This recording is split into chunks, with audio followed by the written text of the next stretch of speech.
इधर आ जा, इधर आ जा, ओए। इधर आ।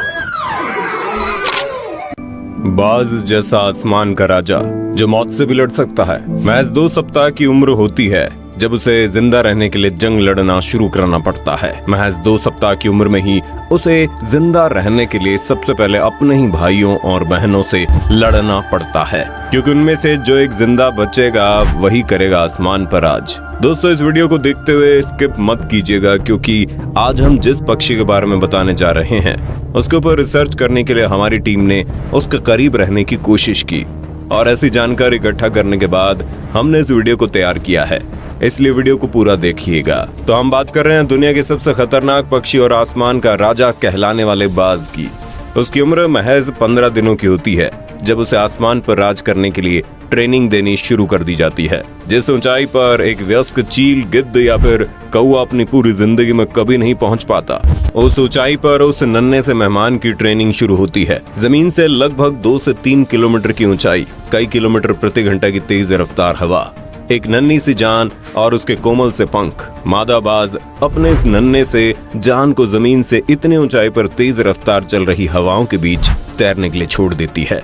उन कोमल पंखों में इतनी जान नहीं होती कि वो हवा की इतनी तेज मार को झेल सके, और नन्हे से पंखों में इतनी जान नहीं होती कि वो अपने छोटे से शरीर को संभाल सके। ये मंजर ऐसा होता है कि बस अगले ही पल मौत उसे अपने आगोश में ले लेगा। मौत को अपने सामने देखकर वो नन्हा सा बाज अपने नन्हे से पंखों को जोर जोर से फड़फड़ाने लगता है और आगे चलकर यही नन्हा सा मेहमान बनता है आसमान पर राज करने वाला दुनिया का सबसे खतरनाक पक्षी बाज। एक ऐसा पक्षी जिसके अंदर इतनी ताकत होती है कि वो 20 किलो की तेज तरार बंदर को भी एक झटके में मौत के घाट उतार देता है। एक ऐसा पक्षी जिसकी उम्र 5, 10 या 15 साल नहीं बल्कि 70 साल की होती है।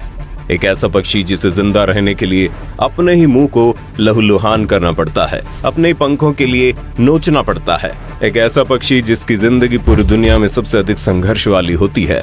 और आज के इस वीडियो में हम आपको बाज की जिंदगी के इसी खतरनाक संघर्ष को करीब से दिखाएंगे। आपको जानकर हैरानी होगी कि बाज की उम्र 5, 10 या 15 साल की नहीं होती, बल्कि ये पक्षी 70 साल तक जीवित रहता है। लेकिन जब एक बाज की उम्र 30 या 35 साल की होती है तो उसकी जिंदगी में ऐसा वाकया होता है जो उसे फिर से जिंदगी और मौत की दहलीज पर लाकर खड़ा कर देता है। अगर आपने कभी बाज को गौर से देखा होगा तो आपने पाया होगा कि उसकी चोंच आगे की तरफ बड़े ही खतरनाक तरीके से मुड़ी होती है। दरअसल प्रकृति ने बाज के चोंच को इस तरीके का इसलिए बनाया होता है ताकि वो अपने शिकार के मांस को चीर फाड़ सके। लेकिन 30 से 35 साल की उम्र को क्रॉस करते ही बाज की चोंच आगे की तरफ जरूरत से ज्यादा मुड़ जाती है और उनकी चोंच इतनी ज्यादा मुड़ जाती है कि एक बाज अपने मुंह को खोलकर खाना खाने में असमर्थ हो जाता है। और यहीं से शुरू होती है उसकी जिंदगी की असली परीक्षा। अब तक कई ऐसे मामले देखने को मिले हैं जब एक बाज अपनी उम्र के इस पड़ाव पर चोंच में होने वाले बदलाव की वजह से मर जाता है। लेकिन अधिकतर बाज ऐसे होते हैं जो अपनी जिंदगी को आगे बढ़ाने के लिए इस वक्त एक कठिन परीक्षा से गुजर रहे होते हैं। जब एक बाज कई दिनों तक बिना खाए भूख से तड़पने लगता है तो उसकी आंखें खुलती है, जिसके बाद वो बाज अपनी चोंच को जोर जोर से किसी पत्थर पर पटकने लगता है। और वो बाज ऐसा तब तक करता रहता है जब तक उसकी चोंच का अगला सिरा पत्थर से टकराकर टूट ना जाए। ये टक्कर इतनी जोरदार होती है कि चोंच टूटने से पहले ही बाज का मुंह लहूलुहान हो जाता है। लेकिन बाज तब तक नहीं रुकता जब तक उसकी चोंच टूट न जाए। और उसके तुरंत बाद शुरू होता है उस बाज की जिंदगी की अगली परीक्षा। अपनी जिंदगी के 30 से 35 साल बिताने के बाद एक बाज के पंखों का वजन भी इतना अधिक हो जाता है कि वो उस वजन को लेकर आसमान की ऊंचाइयों में गोते नहीं लगा पाता। वो अपने पंखों के भारी वजन के साथ आसानी से शिकार नहीं कर पाता, जिसके बाद वो बाज अपनी ही चोंच से अपने पंखों को नोचना शुरू कर देता है। और वो अपने पंखों को तब तक नोचता है जब तक उसके पंखों का वजन कम नहीं होता। आपको जानकर हैरानी होगी कि ऐसा करते वक्त बाज को इतना अधिक दर्द होता है कि उतने दर्द की वजह से दुनिया का कोई भी पक्षी दम तोड़ दे। लेकिन बाज इतना अधिक दर्द सहने के बावजूद भी अपने आप को जिंदा रखता है, क्योंकि उसके पास सिर्फ 2 ही विकल्प होते हैं, या तो भूखे रहकर मौत को स्वीकार करे या फिर दर्द को सहकर अपनी जिंदगी को आगे बढ़ाए। क्योंकि बाज आसमान का राजा होता है, इसलिए वो मौत को नहीं बल्कि जिंदगी का ही चुनाव करता है। अक्सर आपने देखा होगा कि जब बहुत अधिक ठंडी या फिर बहुत अधिक गर्मी पड़ती है तो हमारे आसपास के पक्षी पलायन करके कहीं और चले जाते हैं, या फिर कहीं और के पक्षी पलायन करके यहाँ आ जाते हैं। दरअसल वे ऐसा इसलिए करते हैं क्योंकि वे अधिक गर्मी या फिर अधिक ठंड को सहन नहीं कर पाते। लेकिन आपको जानकर हैरानी होगी कि बाज पूरी दुनिया का इकलौता ऐसा पक्षी होता है जो मौसम की वजह से कभी भी अपने घर को नहीं छोड़ता। बाज दुनिया का इकलौता ऐसा पक्षी है जिसे अगर एक जगह पर ठीक ठाक खाना मिलता रहे तो वो कभी भी अपने इलाके को छोड़कर दूसरी जगह नहीं जाता, भले उस जगह का तापमान कितना ही क्यों न बढ़ जाए या फिर उस जगह का तापमान माइनस में क्यों न चला जाए।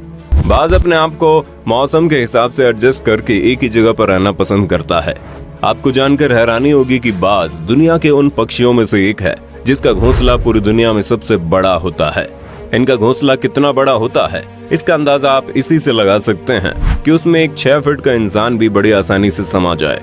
उसी घोंसले के अंदर मादा बाज एक बार में 2 से 3 अंडे देती है।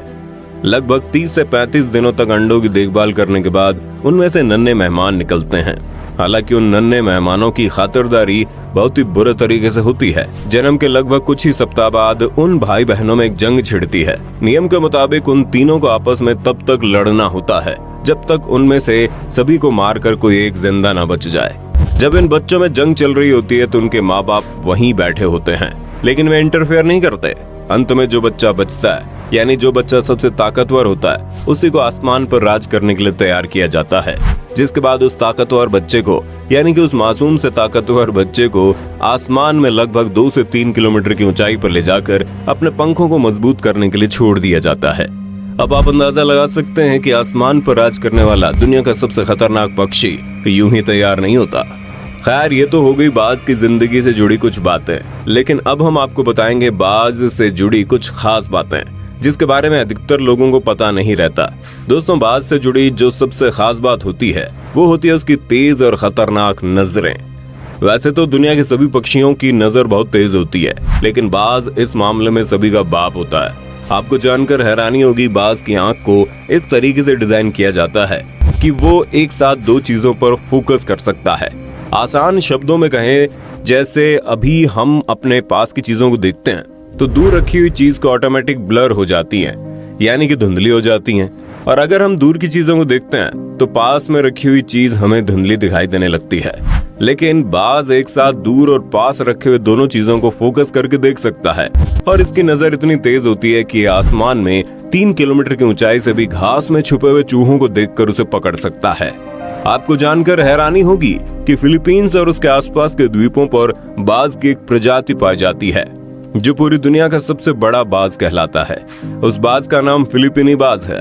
जब ये बाज अपने पंखों को फैलाता है तो उस वक्त उसकी लंबाई 7 फीट से भी अधिक हो जाती है और उस बाज के अंदर इतनी ताकत होती है, इसका अंदाजा आप इसी से लगा सकते हैं कि जब वो अपने पंजों से 20 किलो के तेज तरार बंदर पर हमला करता है तो उसकी खोपड़ी चटक जाती है। इस बाज के एक वार से ही बड़े से बड़ा बंदर भी ढेर हो जाता है। अब तक तो कई ऐसे मामले आ चुके हैं जब एक खतरनाक बाज इंसानों के बच्चों पर भी हमला करके उसे लेकर भाग चुका है। लेकिन अफसोस की बात यह है कि हमारी पृथ्वी पर हम इंसानों की वजह से जंगलों की संख्या लगातार कम होती जा रही है, जिसकी वजह से कुदरत का बनाया हुआ यह अनोखा जीव गायब होता जा रहा है। इस वक्त फिलीपींस के जंगलों में इस बाज की संख्या महज 400 से 500 ही रह गई है। इसके अलावा जो पूरी दुनिया के सबसे बड़े बाज होते हैं वो है गोल्डन ईगल और समुद्री ईगल। ये दोनों ही बाज अमेरिका और यूरोप के इलाकों में पाए जाते हैं। एक तरफ समुद्री ईगल जो कि इतना खतरनाक होता है कि किस समुद्र में पाए जाने वाले सबसे खतरनाक मछली शार्क को भी अपना शिकार बना लेता है। कई बार तो ये मगरमच्छ के बच्चों को भी लेकर भाग जाता है। वहीं दूसरी तरफ गोल्डन ईगल भेड़िया और बकरी के बच्चों को भी नहीं छोड़ता। हमारी पृथ्वी पर बाजों की कई प्रजातियां पाई जाती हैं। उनमें से कुछ बाज तो ऐसे हैं जो जरूरत पड़ने पर 400 किलोमीटर प्रति घंटे की रफ्तार से उड़ान भर सकते हैं। अब आप अंदाजा लगा सकते हैं कि जब कोई बाज 400 किलोमीटर प्रति घंटे की रफ्तार से किसी दूसरे पक्षी पर हमला करता होगा तो उस पक्षी के लिए बच निकलना कितना मुश्किल होता होगा। लेकिन कहते हैं ना कि जंगल का राजा शेर हो या फिर आसमान का राजा बाज, हम इंसानों के सामने किसी की नहीं चलती। यही वजह है कि एक तरफ जंगल में शेर और दूसरी तरफ आसमान में बाज। हम इंसानों की वजह से इन सब की संख्या लगातार कम होती जा रही है। दुनिया के कई देशों ने बाज को विलुप्त होने वाले जीवों के लिस्ट में शामिल कर रखा है। अगर हम इंसान इसी तरह अपने स्वार्थ को लेकर जीते रहे तो ऐसा संभव है कि बाज इतिहास बनकर रह जाएगा। दोस्तों, उम्मीद करते हैं जानकारी आपको अच्छी लगी होगी। अगर आपको बाज के बारे में और भी कोई खास जानकारी पता है तो हमें कमेंट करके बताना। वीडियो अच्छी लगी तो लाइक कीजिए, हमारे चैनल को सब्सक्राइब करके बेल आइकन को ऑन करना बिल्कुल मत भूलना, क्योंकि दर्द एडवेंचर इन हिंदी की टीम आपके लिए हर रोज ऐसी ही इंटरेस्टिंग वीडियोस लाती रहती है।